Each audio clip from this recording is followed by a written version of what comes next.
I still remember the smell of that restaurant. Garlic butter and fresh bread. The kind of place where the waiters fold napkins into swans and the chandeliers cast warm amber light over everything. It was supposed to be a celebration. My parents' 35th wedding anniversary. The whole family was there, crammed around a long table near the window overlooking the city lights. I was 33 then, old enough to know better, young enough to still hope.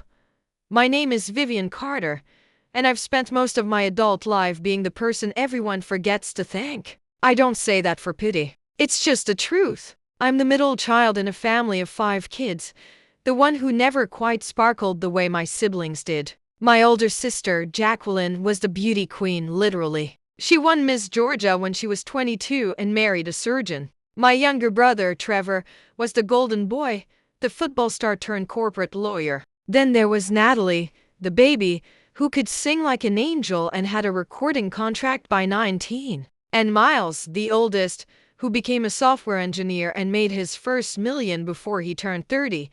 And then there was me. I was the one who stayed close to home. The one who helped Mom with groceries every Sunday. The one who drove Dad to his doctor's appointments when his hips started acting up. I was the one who babysat everyone's kids when they needed a night out, who house sat when they went on vacation, who listened to their problems at 2 in the morning and never complained. I worked as a kindergarten teacher. I lived in a modest apartment on the east side of town. I drove a 12-year-old Honda Civic that rattled when I went over 50 miles an hour. I wasn't married, no kids, no glamorous stories to tell at family dinners. I was just Vivian. Reliable, quiet, forgettable Vivian. The restaurant was loud that night. My nieces and nephews were running between tables. Jacqueline's husband was telling some story about a yacht he'd been on. And Trevor was showing everyone pictures from his trip to Dubai. Mom and Dad sat at the head of the table, holding hands, smiling like they were in a commercial for retirement planning. I sat somewhere in the middle, sandwiched between Natalie's chattering about her upcoming tour and Miles talking stock portfolios with Trevor. I picked at my salmon, half listening, half disappearing into that familiar place I always went to at family gatherings. The place where I was present but not really seen. Can I have everyone's attention? Dad's voice boomed over the noise, and the table fell silent. He stood up, still holding Mom's hand, his face glowing with that self-satisfied pride he always wore when he was about to announce something big. "Your mother and I have something exciting to share," he said, grinning. Mom beamed beside him, her eyes twinkling. Everyone leaned in. I set down my fork.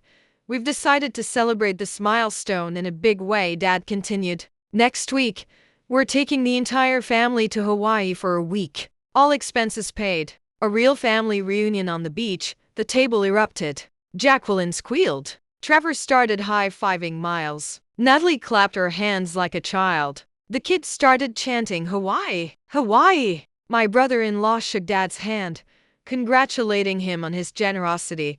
I felt something stir in my chest. A flutter of hope, maybe. Excitement, even. A week in Hawaii with my family. A real vacation. I couldn't remember the last time I'd taken more than a long weekend. I started mentally calculating if I could get the time off from school, if I had enough saved to buy some new clothes for the trip. I was smiling. Actually smiling. "This is amazing, Dad," Jacqueline gushed. "When do we leave?" "Next Friday," Mom chimed in. "We've already booked the resort. 5 oceanfront suites. There's a luau, snorkeling, everything." "Wait," I said, my voice barely cutting through the excitement. "Next Friday? What time is the departure?" The table didn't quiet down. No one even looked at me. They were too busy talking over each other, planning outfits and excursions and who would room with who. "Dad," I said louder, "what time do we need to be at the airport?" He finally looked at me. There was something in his eyes I couldn't quite read. Something cold. He glanced at Mom, and she gave him this tiny nod, like they'd rehearsed this. "You don't need to know the time, Vivian," he said, his voice suddenly flat. The table got quieter. Not silent, but enough that I knew others were listening now. "What do you mean?" I asked, my smile faltering. Dad set his napkin down. He looked at me the way you'd look at someone who just said something embarrassingly stupid. "You're not coming," he said simply. I blinked. "What? You're not part of the trip?" Mom added, her voice gentle but firm, like she was explaining something obvious to a slow child. This is for our real family, the people who've actually made something of themselves. I felt the air leave the room. We need someone to stay behind and watch the house, Dad said, as if that made it all perfectly reasonable. And all the kids. Jacqueline and Derek need someone to watch their 3. Trevor and Amanda need coverage for their 2. Miles and Sophia are bringing the baby, but he'll need supervision during the adult excursions. Natalie's bringing her boyfriend, so they'll want alone time. He said it all so casually, like he was reading off a grocery list. So you'll stay here, Mom said, smiling warmly, like she was doing me a favor. It's what you're good at, honey. Taking care of everyone. Besides, it's not like you could afford a trip like this on a teacher's salary anyway. The table had gone completely silent now. Everyone was looking at their plates, their drinks anywhere but at me. I felt something crack inside my chest. Not break, crack, like ice on a frozen lake. That first split before everything gives way. You're serious, I whispered. Of course we're serious, Dad said, his tone sharpening. Vivian, you've never contributed to this family the way the others have. You don't have a real career. You're not married. You don't have kids. What do you even do besides babysit and hover around us asking if we need anything? I've been there for you, I said, my voice shaking. I've been there for all of you, every single time. And we appreciate it, Mom said quickly, reaching across the table like she might pat my hand. That's exactly why we know we can count on you now. The kids adore you. They'll be in good hands. Jacqueline cleared her throat. Viv, it's really not a big deal. We'll bring you back a souvenir, Trevor nodded. Yeah, and we'll take tons of pictures. You'll feel like you were there, Natalie giggled nervously. Come on, Vivi, you'd probably just get sunburned anyway. You know you don't tan well. Miles said nothing. He just stared at his wine glass. I looked around the table, at these people I'd spent my whole life loving. These people I'd sacrificed for, shown up for, rearranged my life for, and not one of them was looking at me. You want me to babysit 7 children, I said slowly, while you all go to Hawaii for a week without me. It's only fair, Dad said. Everyone else has earned their place at the table. Well, you've earned your place behind the scenes. That's when it happened. That's when the crack turned into a chasm. I stood up. My chair scraped loudly against the floor. The whole restaurant seemed to turn and look. You know what? I said, my voice steady now, cold. You're absolutely right, Dad frowned. About what? I don't belong at your table. Mom's face flickered with confusion. Vivian, I don't belong in this family, I continued. Not because I haven't earned it, but because I've been too stupid to realize I was never really part of it to begin with. Don't be dramatic, Jacqueline said, rolling her eyes. I looked at her. Really looked at her. Who watched your kids every weekend for 3 months when you had postpartum depression and couldn't get out of bed? Who drove across the state at midnight to pick you up when you and Derek had that fight in Savannah and you called me crying? Her face went pale. I turned to Trevor. Who helped you write your entire college admissions essay? Who loaned you $5,000 when you were broke in law school and never asked for it back? He looked away. Natalie, who took care of Grandma the last 6 months of her life when she had Alzheimer's? Who quit the better teaching job I had in Atlanta to move back here because Mom said you all needed help and Grandma needed family close by? Natalie's eyes filled with tears, but she didn't speak. I looked at Miles. Who was there when Rebecca left you? Who sat with you for 3 weeks while you fell apart? Who convinced you not to do something stupid? Miles closed his eyes. Finally, I looked at my parents. My father, who'd just told me I wasn't good enough. My mother, who'd smiled while doing it. I have spent 33 years being your safety net, I said. Your free labor, your backup plan. I have loved you with everything I have, and you have taken and taken and taken. And never once did it occur to you to give anything back. That's not fair, Mom said, her voice trembling. We've given you what? I snapped. What have you given me? Permission to serve you? The privilege of being forgotten? You're overreacting, Dad said, his face reddening. We're not trying to hurt you. We're just being practical, I repeated. I laughed, and it sounded hollow even to me. Here's what's practical, Dad. I quit. Quit what? He demanded. This. I said, gesturing to all of them. You. All of you. I'm done. You can't be serious, Jacqueline said. I've never been more serious in my life, I said. I grabbed my purse. Go to Hawaii. Have a wonderful time. Take beautiful pictures. And when you get back, find someone else to take care of your kids, your house, your problems. Because I'm finished. Vivian Elizabeth Carter. You sit down right now, Mom hissed. I looked at her, and for the first time in my life, I said, no, you don't get to talk to me like that anymore, I said quietly. None of you do. I walked toward the door. Behind me, I heard Dad's chair scrape back. If you walk out that door, he shouted, don't bother coming back. I stopped, turned, looked him dead in the eye. Don't worry, I said. I won't. And I walked out of that restaurant into the cool October night. And I didn't look back. I cried in my car for 20 minutes before I could even turn the key. Not because I regretted what I'd said, but because the truth of it hurt so much I could barely breathe. My hands shook on the steering wheel. My chest felt like someone had reached inside and squeezed my heart until it burst. I kept replaying Dad's words, "You're not part of us," over and over. Like a song I couldn't turn off. 33 years. 33 years of trying to be enough, and I'd never even been close. I drove home in a blur of streetlights and tears. My apartment building looked different when I pulled into the parking lot. Smaller, lonelier, like even it was disappointed in me. I climbed the stairs to the third floor, my legs heavy, my purse feeling like it weighed 1,000 pounds.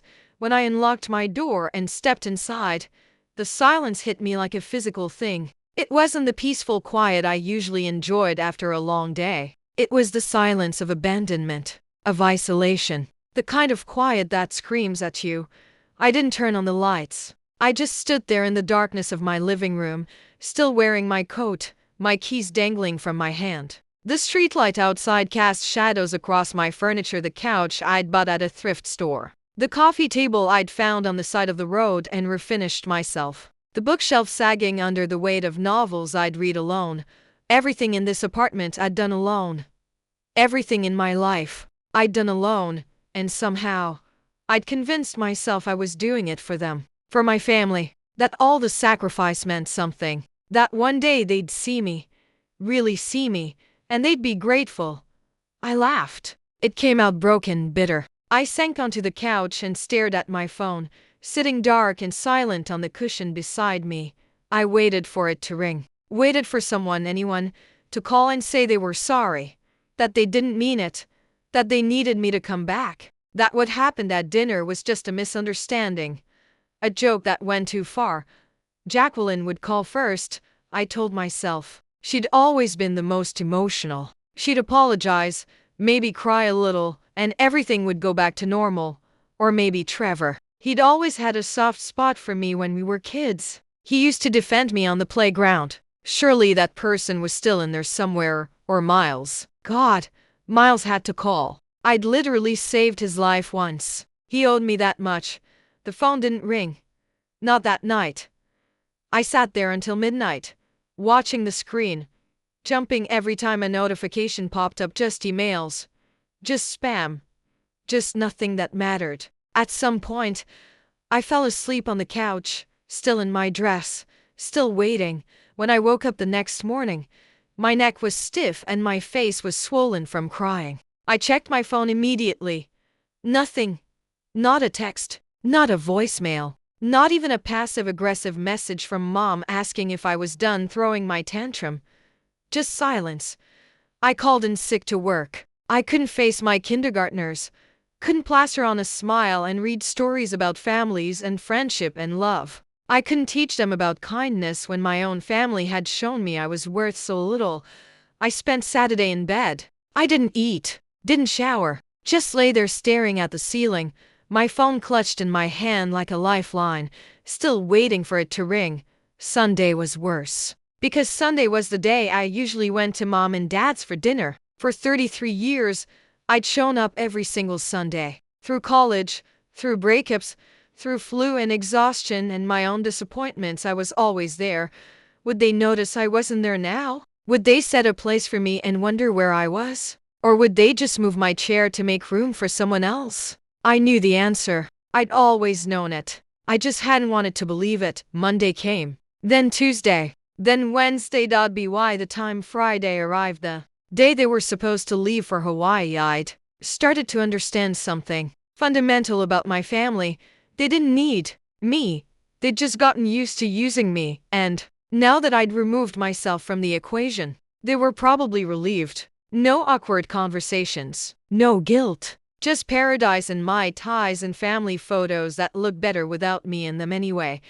I called in sick to work on Monday. I couldn't face the kids, couldn't plaster on a smile and read stories about families and love and kindness. I stayed in bed and stared at the ceiling and wondered how I'd let it get this bad.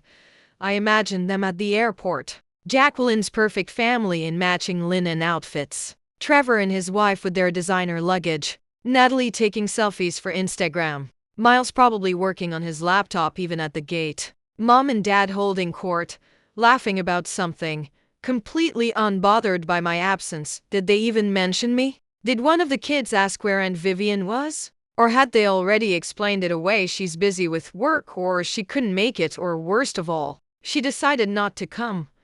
Making it sound like it was my choice. Making me the villain. That thought made me so angry I finally got out of bed. I was shaking as I walked to the bathroom, caught sight of myself in the mirror. I looked terrible. Hair matted, eyes red and hollow. I looked like someone who'd been grieving, and I'd been grieving the family I thought I had. The one that existed in my head but never in reality. I got in the shower and let the hot water run until it turned cold. I stood there shivering, my hands pressed against the tile, and I made a decision. I wasn't going to wait for them to see my worth. I was going to build a life where my worth was obvious. On Tuesday, 1 week after the anniversary dinner, I got up early. I showered. I made coffee, real coffee. Not the instant stuff I usually drank to save money. I sat at my tiny kitchen table with a notebook, and I started making a list. It wasn't a list of grievances, though God knows I could have filled a book with those. It was a list of everything I'd put on hold because I was too busy being available for everyone else. Every dream I'd deferred, every want I'd suppressed, every version of myself I'd killed to make room for their needs.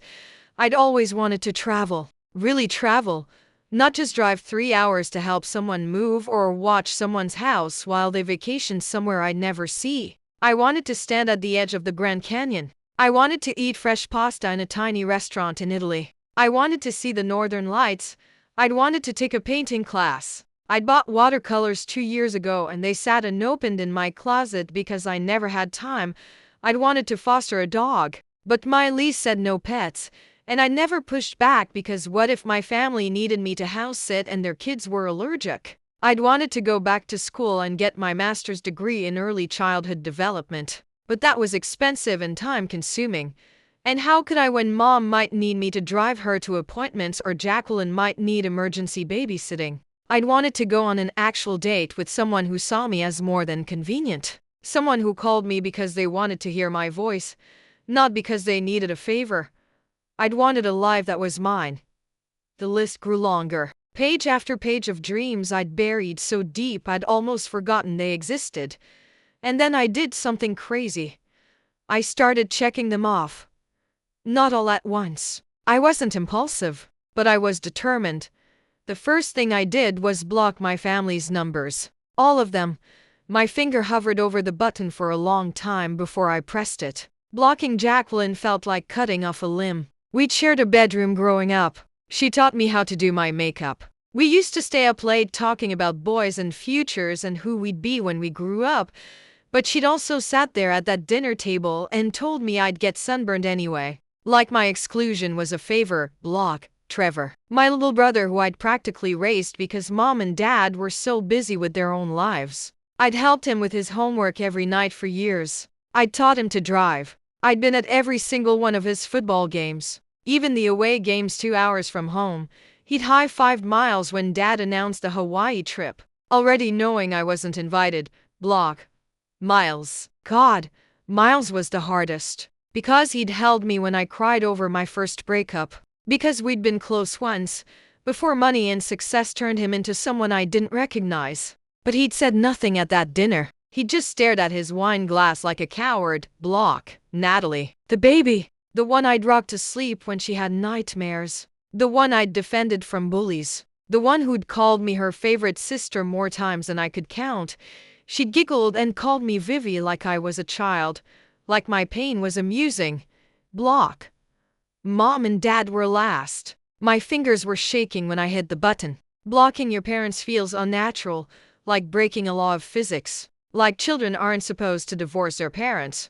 But I did it. Anyway, because I couldn't heal if I kept leaving the wound open. The second thing I did was tell my principal I was resigning at the end of the year. I'd been at Meadowbrook Elementary for 8 years. I knew every inch of that building. I knew which water fountain worked best and which bathroom stall door stuck. I knew the kids, the parents, the rhythms of the school year. But I was burnt out. Burnt out from giving everything to other people's children while my own life remained empty. Burnt out from clapping for other people's milestones while my own went unnoticed. I needed something new. Somewhere far from Georgia and the weight of everyone's expectations. The third thing I did was start applying for teaching positions across the country. I cast a wide net. California, Colorado, Washington, Oregon. I got an interview request from a school in Portland 3 weeks later. Lincoln Park Elementary. They needed a lead kindergarten teacher for the fall. The principal, a warm-voiced woman named Dr. Sarah Hendricks, interviewed me over Zoom. "Why Portland?" she asked, smiling kindly into the camera. I almost gave her the professional answer, the practice answer about wanting new experiences and professional growth. But something about her face, kind and open and genuinely curious, made me tell the truth. "Because no one there knows me," I said. "Because I can start over and be whoever I want to be. Because I need to find out who I am when I'm not busy being what everyone else needs." She was quiet for a moment. Then she said, "I think you'll like it here." I got the job offer 2 days later. I accepted immediately. The fourth thing I did was start selling my stuff. Most of my furniture I'd bought secondhand anyway, and it felt good to let it go. Like shedding skin. Like making room for something new. I kept only what mattered. My books. Some photos not of my family, but of places I'd been, things I'd seen. My grandmother's recipe box. Because she was the only one who'd ever made me feel like I mattered. Everything else went to Goodwill or onto Facebook. Marketplace. A woman came to buy my couch and asked why I was selling. "Everything. I'm moving," I told her. "Starting fresh." "Good for you," she said, and she meant it. This stranger was happier for me than my own family had ever been. The hardest part was telling my students I was leaving. On my last day at Meadowbrook, the kids made me cards. One little girl named Emma, who I'd helped through a terrible stutter, hugged me and cried. "Why are you going, Miss Carter?" she asked. "Because sometimes we have to be brave and try new things," I told her, wiping her tears. "Even when it's scary." She nodded like she understood. And maybe she did. Better than my own family anyway. I packed my life into a small U-Haul trailer. It was shocking how little I actually owned. Shocking how small your whole life looks when you fit it into a 10-foot trailer, but it also felt freeing, like I was carrying less weight. 3 months after that anniversary dinner, on a gray March morning, I left Georgia. I didn't tell anyone I was going. I just loaded up my car, hitched a trailer, and drove away from the only home I'd ever known. The first day, I cried on and off for 6 hours straight. Somewhere in Tennessee, I had to pull over at a rest stop because I was sobbing so hard I couldn't see the road. I sat in the parking lot, watching families come and go, and I let myself feel the full weight of what I'd lost, not them, necessarily, but the idea of them. The fantasy family I'd clung to despite all evidence that they didn't exist. I'd lost the hope that one day they'd wake up and see me, love me, choose me. That hope had kept me going for 33 years. And now it was gone. I grieved it there in that rest stop in Tennessee, ugly crying in my car while strangers walked past. And when I was done, when I'd cried myself empty, I got back on the road. I drove through Tennessee and Missouri and Kansas. I stopped in weird small towns with names like Lebanon and Garden City and Liberal. I ate at diners where the coffee was terrible and the pie was amazing. I slept in cheap motels where the air conditioning rattled and the bedspreads were questionable, and slowly, mile by mile, I started to feel something I hadn't felt in years. Peace. In Oklahoma, I stopped at a roadside stand and bought fresh peaches from an old man who told me about his grandkids. He reminded me of what a grandfather should be: warm, interested, present. In Colorado, I pulled over on the side of the highway because the mountains took my breath away. I stood there for 20 minutes just staring and cried again. But these were different tears. These were tears of awe, of beauty, of gratitude that I was here to see this. In Utah, I hiked a short trail to see some ancient rock formations. I was alone on the trail, and I started talking to myself, processing, questioning, answering.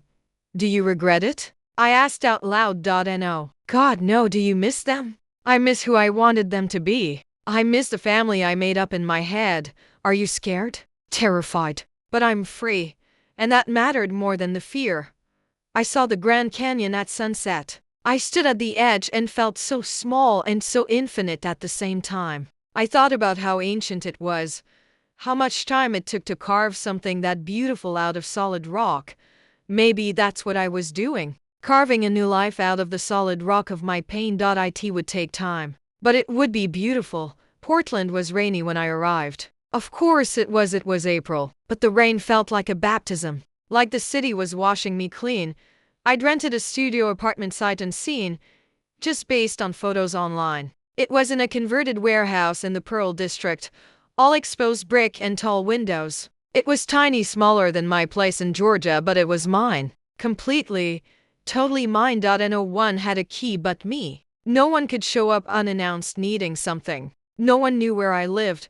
The freedom of that was intoxicating.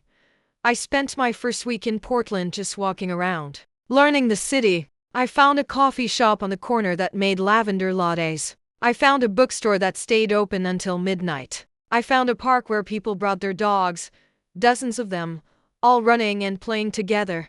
The dogs made me cry. Happy tears this time, because I could finally have one.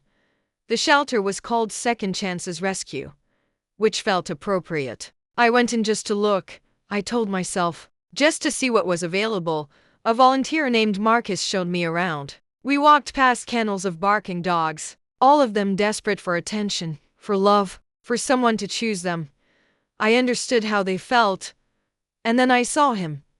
He was in the last kennel, lying on a donated blanket, looking defeated. A scruffy terrier mixed with weary gray fur and one ear that flopped while the other stood straight up. His tag said his name was Buster, and he was 7 years old.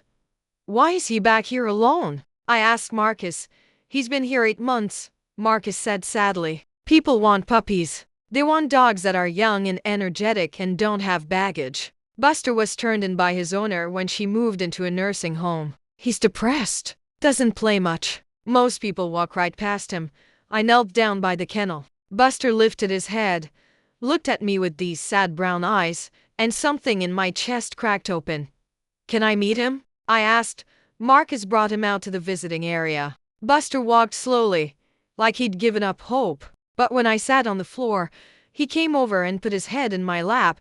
We sat like that for 10 minutes. Me stroking his weary fur, him finally relaxing. I'll take him, I said. Marcus's face lit up. Really? Really? But I'm changing his name. He's not Buster anymore. He's Charlie. Fresh start for both of us. I took Charlie home that day. He sat in the passenger seat of my car, and when I glanced over at him, he was looking at me like I'd hung the moon. You and me, buddy, I told him. We're going to be okay. He licked my hand. It was the first time in months I'd felt truly loved. That first year in Portland was hard in ways I hadn't expected. Not because of the city or the job or the loneliness, but because healing hurts. You don't realize how much you've suppressed until you finally have space to feel it all. And I felt everything that year. Some days I'd be fine. I'd teach my class, take Charlie to the park, make dinner, read a book. Normal, peaceful days that felt like miracles. Other days, I'd be ambushed by grief. I'd see a mother and daughter shopping together and have to leave the store. I'd hear a song that reminded me of childhood and have to pull over. I'd see a family laughing at a restaurant and feel like someone had punched me in the stomach. I started seeing a therapist. Her name was Dr. Reina Torres, and she had this way of looking at me that made me feel seen without feeling judged. "You're mourning," she told me in one of our early sessions. "You're mourning the family you deserved but never had. That's real grief. It's valid."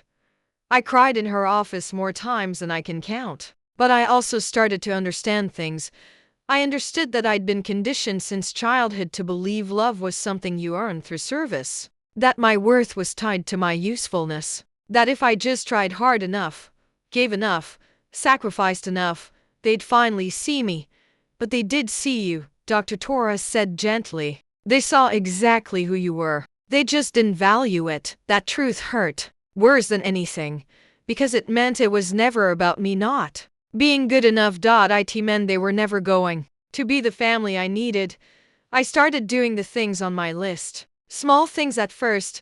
I took a watercolor painting class at a community center. I was terrible at it. My trees looked like broccoli and my skies were muddy. But my teacher, an elderly woman named Louise, said that wasn't the point. Art isn't about being perfect, she told me. It's about expressing what's inside you.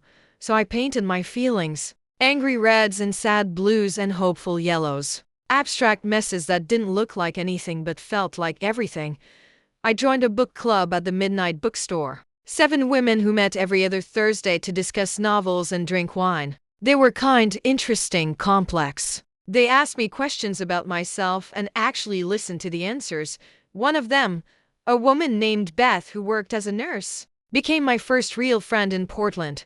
"Your family sounds toxic as hell," she said bluntly when I finally told her my story. We were sitting in her apartment, drinking cheap wine, and I'd just finished explaining why I'd moved across the country. The word toxic startled me. I'd never thought of them that way.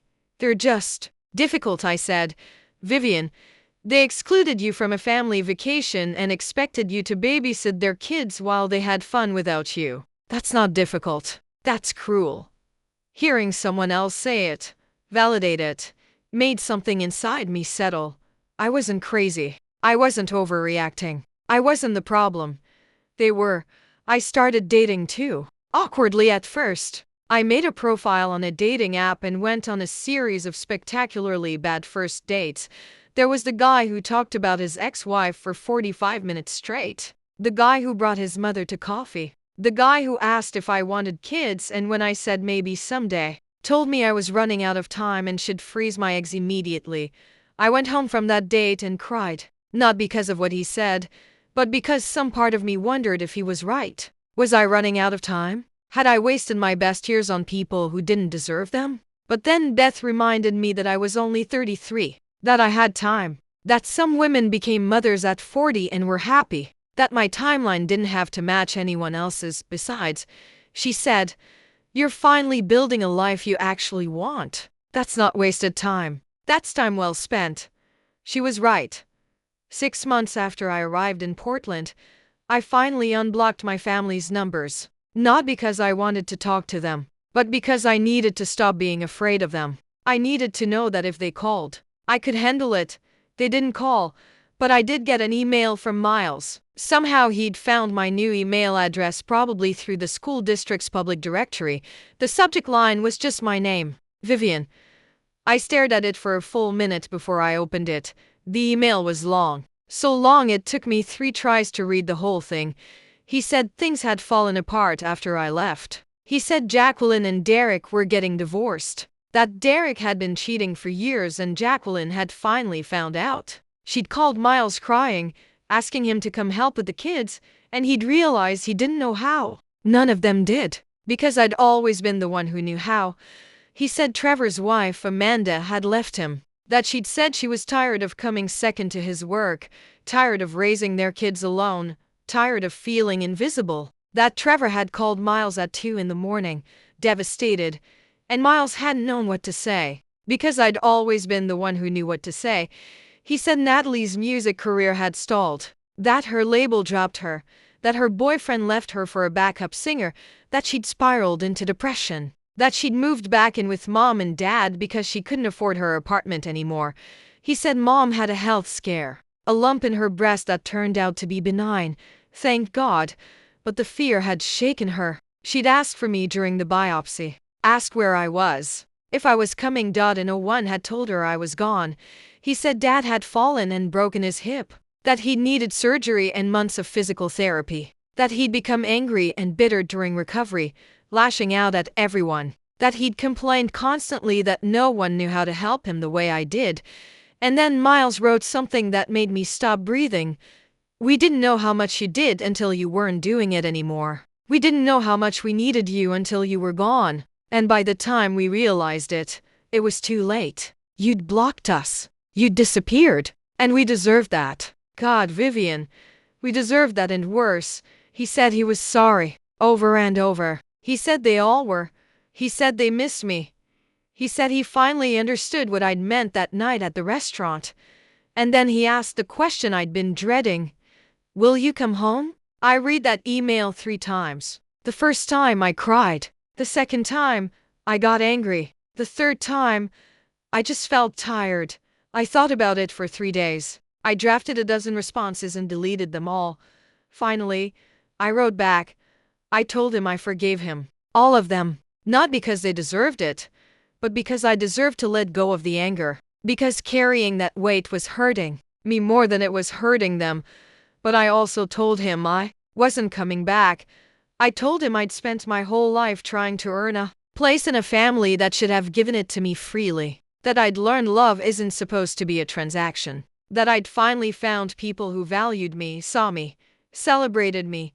I told him about Portland, about my students who hugged me every morning, about Charlie, who slept at the foot of my bed every night, about my book club and my painting class and my friend Beth who'd never once made me feel small. I told him about the life I was building, a life where I woke up every morning and didn't dread the day, where I didn't check my phone anxiously wondering who needed something from me, where I could just be. I told him that I hoped they figured out how to take care of each other, that I hoped they learned from this, that I hoped they became the family they should have been all along. But I told him I couldn't be the one to teach them. I couldn't be the one to fix them. I couldn't sacrifice myself on the altar of their dysfunction anymore. I told him I wished them well, and I meant it. But I also told him goodbye. I closed my laptop after I sent that email and took Charlie for a walk in the rain. We walked for over an hour, just wandering through wet streets, past glowing windows full of families I wasn't part of and didn't need to be. And I felt lighter than I had in years. Freer. Like I'd finally put down a burden I'd been carrying for so long I'd forgotten what it felt like to stand up straight. A year after I sent that email, I met someone. It was the most ordinary thing in the world. I was at the library because Portland has an incredible library system and I'd become a regular looking for books to read to my class. I was in the children's section, arms full of picture books. When I backed into someone, books went everywhere. I started apologizing profusely, dropping to my knees to help pick them up, and when I looked up, there he was, Daniel Chan, tall, dark-haired, with kind eyes behind wire-rimmed glasses and a smile that made my stomach flip. "I'm so sorry," I said. "I wasn't watching where I was going." "Neither was I," he said, handing me a copy of Where the Wild Things Are. "I was too busy looking at you." It was the corniest line I'd ever heard. I should have rolled my eyes. Instead, I blushed like a teenager. He was a librarian. He worked in the reference section. He loved science fiction and historical biographies. He made terrible jokes. He cried at sappy movies. He thought my awful watercolors were wonderful. He asked me out that same day. "Coffee," he said. "Just coffee. No pressure." I said yes. Coffee turned into dinner. Dinner turned into walks with Charlie. Walks turned into weekends. Weekends turned into "I love you" whispered in the dark. Daniel was different from anyone I'd ever dated. He didn't need me to fix him or save him or manage him. He was just whole, happy, present. He made me feel seen in a way I'd never experienced before. 6 months into our relationship, I told him about my family. All of it. The anniversary dinner, The years of neglect, the way I'd walked away, I was terrified he'd think less of me, that he'd think I was damaged or bitter or unforgiving. Instead, he pulled me into his arms and held me while I cried. "I'm so sorry you went through that," he whispered into my hair. "But I'm so glad you chose yourself. Because if you hadn't, you wouldn't be here. And I can't imagine my life without you in it. I'd never been loved like that before, unconditionally, completely, without having to earn it."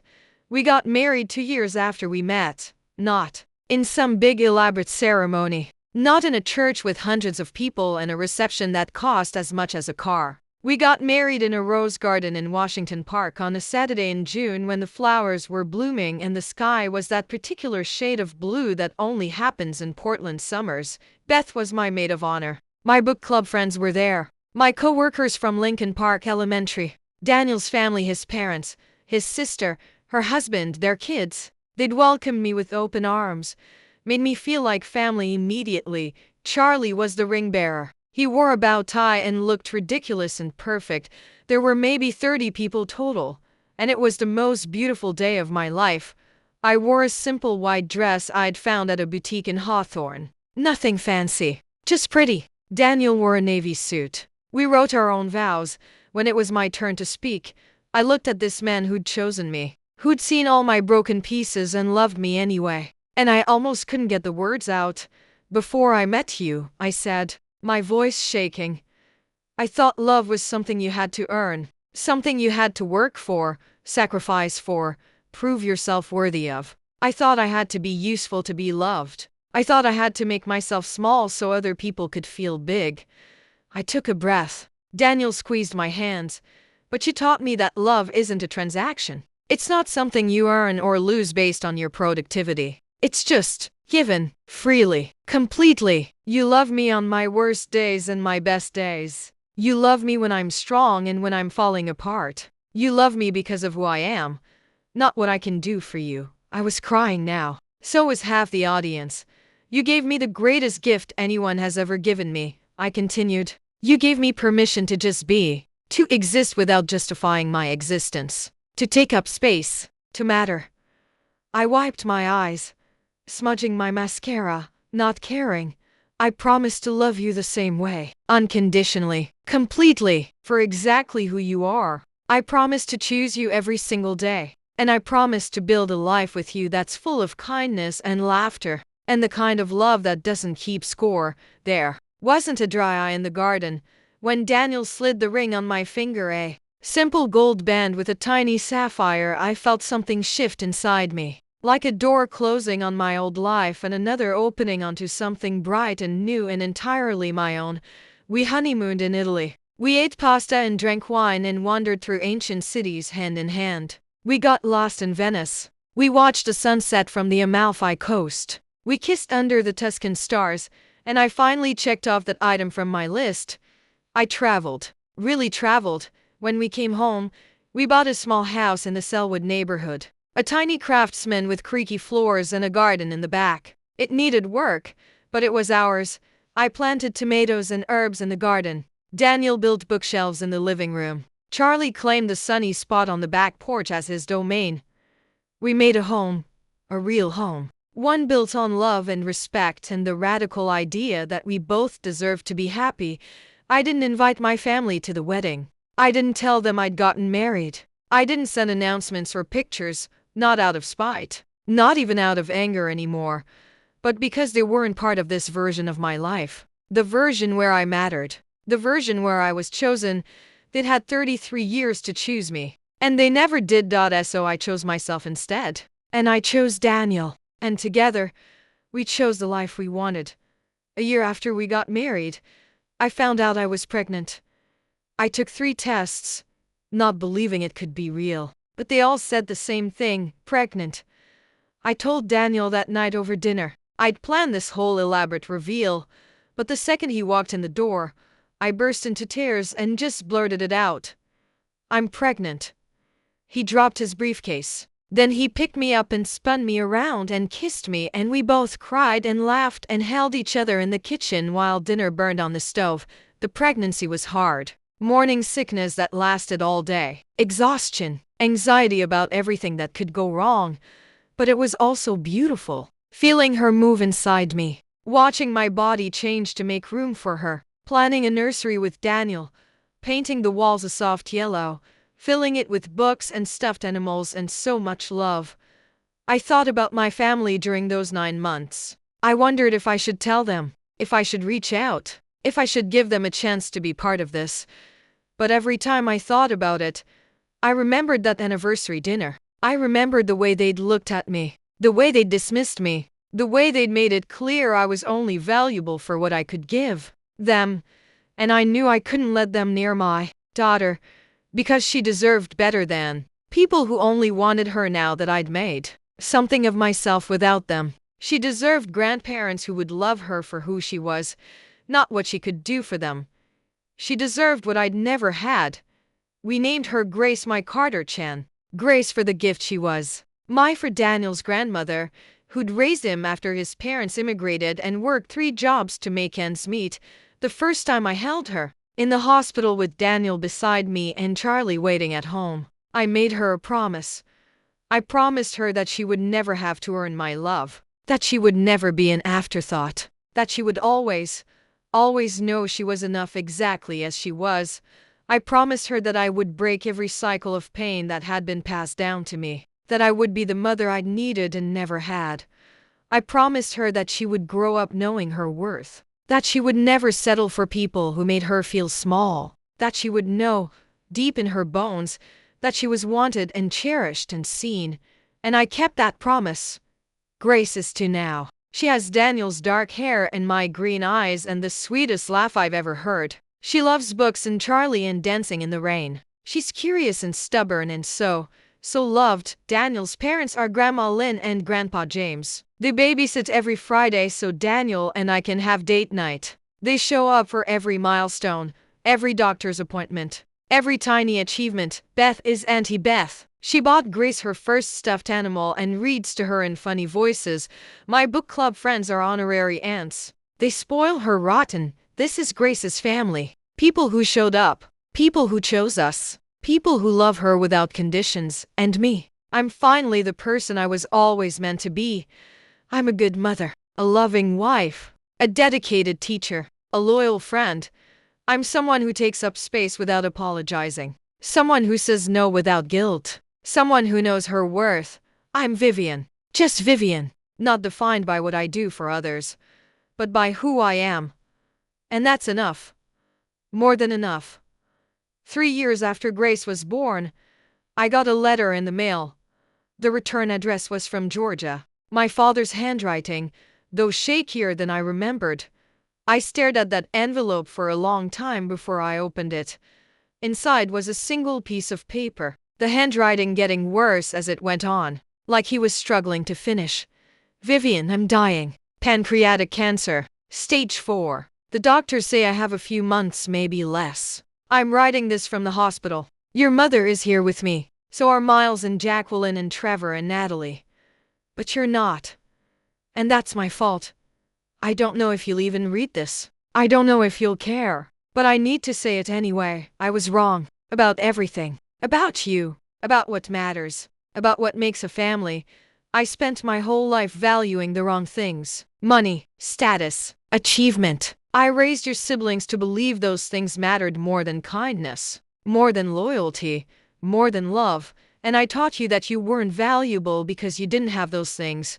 But you were the most valuable one of all. You were the one who showed up. You were the one who cared. You were the one who loved us even when we didn't deserve it. And we repaid you by treating you like you were nothing. I see that now. Too late. But I see it. Your mother and I. We're not the same people we were 3 years ago. Losing you changed us. Or maybe it just forced us to see what we'd been all along. We're sorry, Vivian. I'm sorry. I'm sorry I made you feel like you had to earn our love. I'm sorry I couldn't see you. I'm sorry I wasted the time we had together on being proud instead of being a father. I know I have no right to ask this. I know you've built a life without us. But if you could find it in your heart to come see me before I die, to let me meet my granddaughter, to give me a chance to say all this to your face, I'm begging you. Please come home. Dad, I read that letter 3 times. The first time, I cried. The second time, I got angry all over again. Because where was this clarity 3 years ago? 5 years ago? 10 years ago? Why did it take him dying to realize I mattered? The third time, I just felt sad. Sad for him. Sad for all of us. Sad for all the years we could have had if he'd just chosen differently. I showed the letter to Daniel that night after Grace was asleep. He read it silently, his face unreadable, then handed it back to me. What do you want to do? He asked. I don't know, I admitted. Part of me wants to go, to give him that closure, to let him say goodbye. Part of me thinks I owe him that much. You don't owe him anything, Daniel said gently. He's the one who owes you. He's the one who should have been better. I know, but he's dying. And once he's gone, that door closes forever. Daniel took my hand. That door already closed, love. 3 years ago, when you walked out of that restaurant, you closed it, and you healed because of it. So you think I shouldn't go? I think, he said carefully, that you should do whatever you need to do for you. Not for him, not for them, for you. If going will give you peace, then go. If staying will give you peace, then stay. But don't go because you feel guilty. Don't go because you think you owe him forgiveness. I thought about it for 3 days. I thought about Grace, and what I would want her to do if she were in my position. I thought about the woman I'd been 3 years ago, desperate for their approval. I thought about the woman I was now, happy and whole and free. And I made my decision. I wrote back. Not a long letter, just a short one. Dad, thank you for your letter. Thank you for the apology. I believe you mean it, and I'm glad you finally understand. But I'm not coming. Not because I hate you, not because I'm punishing you, but because I've spent 3 years building a life where I'm valued and seen and loved. A life where I don't have to prove my worth every single day. A life where I'm enough exactly as I am. Coming back, even for a visit, even for closure, would undo some of that healing. It would put me back in a place where I'm the supplicant, the one seeking approval, the one who has to justify her choices. And I can't do that. Not even for you. Not even now. I forgive you. I forgive all of you. I've been working on that forgiveness for 3 years, and I finally mean it. I hope you find peace. I hope you make things right with Miles and Jacqueline and Trevor and Natalie before it's too late. But my peace, my healing, requires distance from you. It requires me protecting the life I've built. Grace will grow up knowing she had a grandfather who wanted to meet her. When she's old enough to ask, I'll tell her about you. I'll tell her you were complicated, that you made mistakes, that you realized them too late.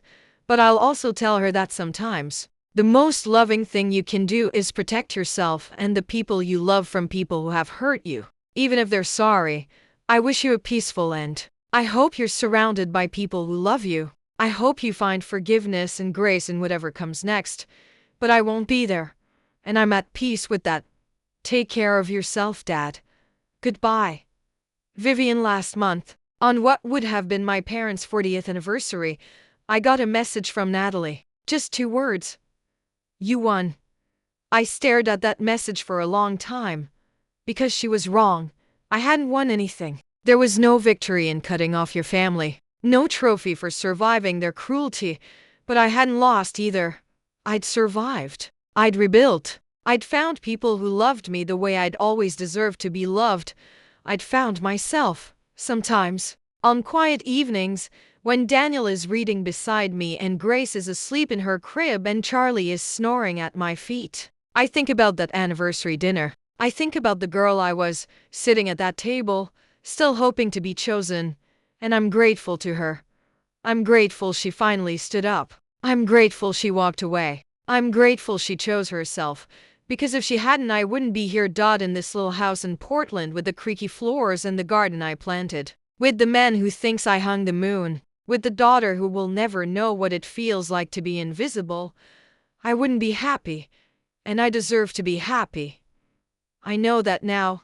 My parents taught me what I didn't want to be, and in their absence, I learned what I could become.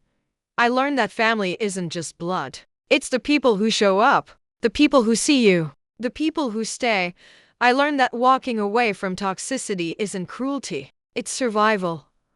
I learned that you can't make people love you the way you need to be loved, but you can find people who already do. I learned that sometimes the bravest thing you can do is save yourself. And I learned that revenge isn't about making someone pay. It's about building a life so beautiful that their absence in it becomes the consequence.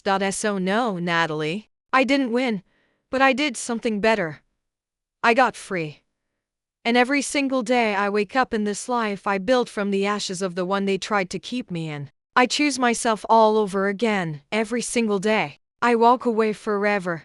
And every single day, I'm grateful I did. 3 years have passed since that anniversary dinner. 3 years since I heard my father's voice or saw my mother's face. 3 years since I stopped being the person everyone forgot to thank. Yesterday, I got a letter in the mail. It was from my father. The handwriting was shaky and uncertain. Inside was a single piece of paper. I'm dying, it said. Pancreatic cancer. Stage 4. I don't have long. Your mother wants to see you. We both do. We were wrong. We're sorry. Please come home.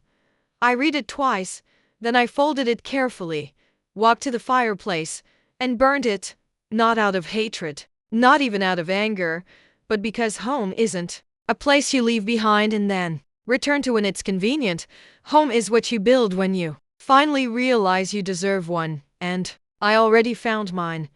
I threw the ashes in the trash, picked up Grace, and took her to the park. We fed the ducks. She laughed when they quacked. Daniel met us there with sandwiches and lemonade, and we had a picnic under the cherry blossoms. That evening, I painted a picture of the three of us. Daniel, Grace, and me. It wasn't very good. The proportions were off, and the colors bled together. But it was ours, and it was perfect. Somewhere in Georgia, my family is learning to live without me. Maybe they've changed. Maybe they haven't. Maybe they finally understand what they lost. But that's not my story anymore. My story is here, in this rainy city with the good coffee, in this little house with the loud neighbors, with this man who loves me fiercely and this child who will never doubt she's wanted. My story is the one I wrote when I finally stopped letting them hold the pen, and the most beautiful part, I'm not the villain in their story, the ungrateful daughter who abandoned them. I'm the hero in mine, the woman who saved herself, the mother who broke the cycle, the person who learned that sometimes the most loving thing you can do is walk away from people who refuse to love you back. I don't hate them, but I don't need them either. And that, I think, is the truest freedom of all.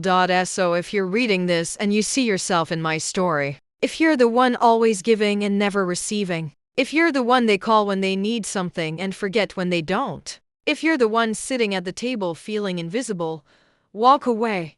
Not because they deserve to be punished, but because you deserve to be free. Build your own table. Invite people who see you. Create a family that chooses you every single day. And when they finally realize what they've lost, when they come back asking for forgiveness, for another chance, remember that you don't owe them your future just because you shared a past. You owe yourself the life you were always meant to have, the one where you're not invisible, the one where you're not an afterthought, the one where you're loved exactly as you are. And if that life doesn't include the people who made you feel small, that's not revenge. That's justice. That's healing. That's love. So I'm not going back to Georgia. I'm staying right here. In the life I built, with the people who earned their place in it. And every morning when I wake up, I'll remember that night in the restaurant. I'll remember the moment I stood up, the moment I chose me. And I'll be grateful, not for the pain, but for the strength it gave me to walk away forever.